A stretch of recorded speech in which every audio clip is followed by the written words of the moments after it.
Okay, it's time for my next feature now. And if I said to you Depeche Mode, you may have heard that phrase, but Depeche Mode is French loosely for fast fashion, which brings me on to today's topic. We are discussing fast fashion impacts on the environment, and I'm joined by Christopher Cum, Nieper, OBE. thank you for welcoming me on the program. It's a pleasure to be with you. Lovely. And understand you run a foundation. First off, can you just tell me more about this, please? What you do? Yes, no, the Christopher Nieper Foundation. This is all about rejuvenating communities and particularly forgotten communities across the UK, particularly with education and opportunity, so that young people can find work and get into good jobs. And it's about making things in Britain again. And the fashion labeling idea that we're going to talk about is about making things again in Britain. Okay, brilliant. And as I says, we were talking about, how we live in a world where you can buy clothes just at a push of a button. Um, Nearly half, 45%, are surveyed, admitted that they were not bothered about the impact of fashion buying, as they call it. That's quite staggering. Yeah, half. I mean, it is quite staggering. And I'm sure that that will change. COP26 has raised the profile, of course, of the impact on the environment of what we're doing and what we're doing to our planet. But although we've got this stat of nearly half of Britons don't care about the impact of fast fashion, the surveys also reveal that nearly 80% think business should be doing more to inform shoppers about the carbon footprint of their clothes. And 70% think shoppers actually have a right to know what the carbon footprint is of their clothes.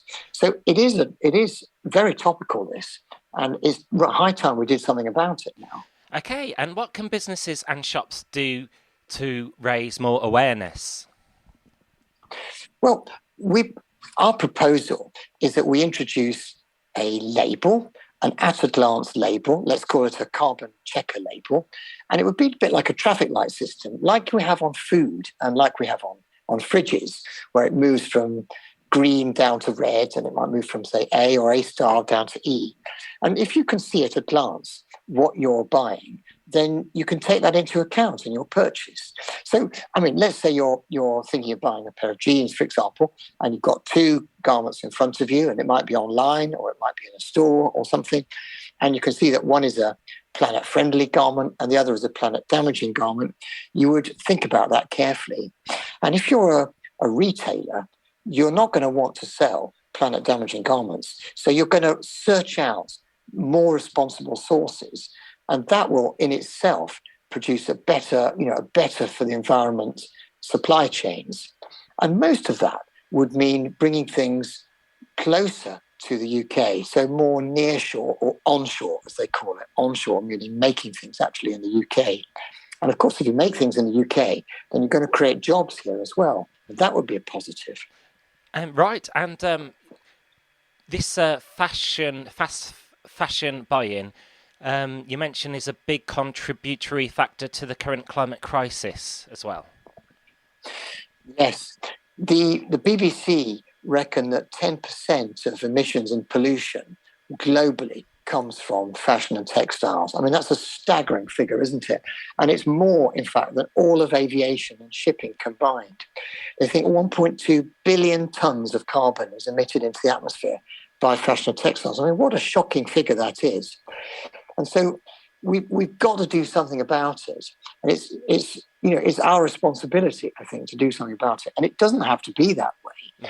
Mm-hmm. We've been making garments in the UK here for 60 years, and we've never gone offshore. And it is possible to run a really good business making things with British workforce sustainably. We've got solar panels on all of our factories, and we recycle the heat and recover energy. And actually, we've just won a Queen's Award for sustainable development. But I hope that more companies would do this and make things locally and responsibly. And let's not emit 1.2 billion tons of carbon into the atmosphere. And another staggering figure, 17% said that if they knew the true value of the environmental impact of their purchasing, they wouldn't change their buying habits at all. Well, Isn't that a pity? But I think people are getting more and more aware of this. And think about the messages all coming out of COP26. Think about the message from Greta Thunberg, the blah, blah, blah, all talk, no action. Young people, especially, are very, very attuned to the damage we're doing to the planet. And so I think that 17%, it might be what it is now, but I think over the years that will go down and down and down as more and more and more people care about what they're buying. So, let's give consumers, let's give shoppers a choice. If they've got a choice, I think they're quite responsible and they'll choose well. And when they have a choice, we give the planet a chance, of course. And tell me just a little bit more about the carbon in manufacture of clothes. Well, the manufacture of clothes is the energy used in making the clothes. So obviously you need machines, and particularly in making the textiles, in making the fabric itself, and in dyeing and printing the fabric, you need a lot of water, and the water has to be hot water, and it has to be heated up to 90 degrees in the washing. And so gallons and gallons of water are heated up using loads and loads of energy. And if that's from a power source that comes from maybe a coal-fired power station or oil or gas, then of course all that's doing is just burning fossil fuels. And if you do that, by the way, in the UK, more than half of the energy in the UK electricity grid, the electricity that comes out of the plug sockets in your house and on our homes, etc., is sustainable, from sustainable energy, from wind and solar and so forth. So just making things in the UK already halves the carbon footprint. And that's before you take into account transporting things halfway around the globe. So it is better to do things locally, Mm-hmm. And returns as well. Under just half, 41%, like to return their clothes once purchased. Now, this is a remarkable phenomenon that people are buying several items of clothing with the intention of wearing them maybe once or even not at all, or the intention of putting something on, photographing yourself for Instagram, and then sending the garment back. And many of these returns just go straight into landfill. So that's a shocking, damaging thing to do to the environment. But again, if every one of those garments had a label showing that this garment had, taken, 8 kilograms or 12 kilograms of carbon to produce it, then you'd think twice about it, wouldn't you? Just throwing it away after one wear. And if you wear something 10 times or 20 times, you're reducing the carbon footprint, but you're also reducing the cost that you paid for it.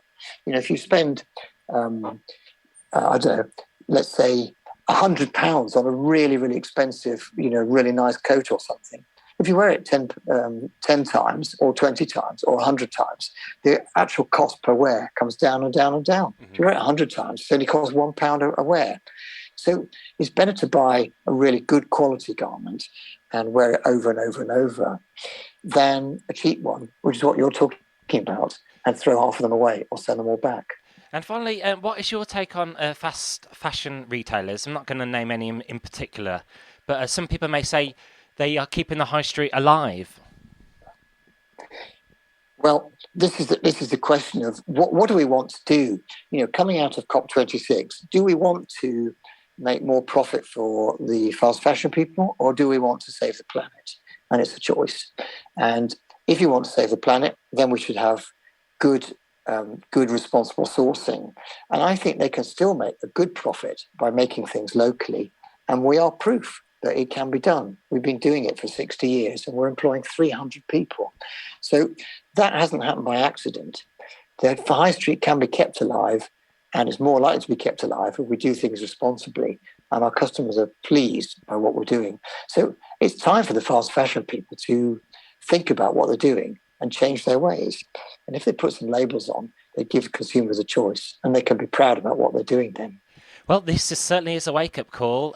Thanks, Christopher, for your input today on the Danny Sinner radio show. It's been very interesting speaking with you today. Thank you so much. Yes, thanks, Danny. Can we challenge the government on this one, do you think? I reckon there's always a chance to challenge the government on these issues. Yeah.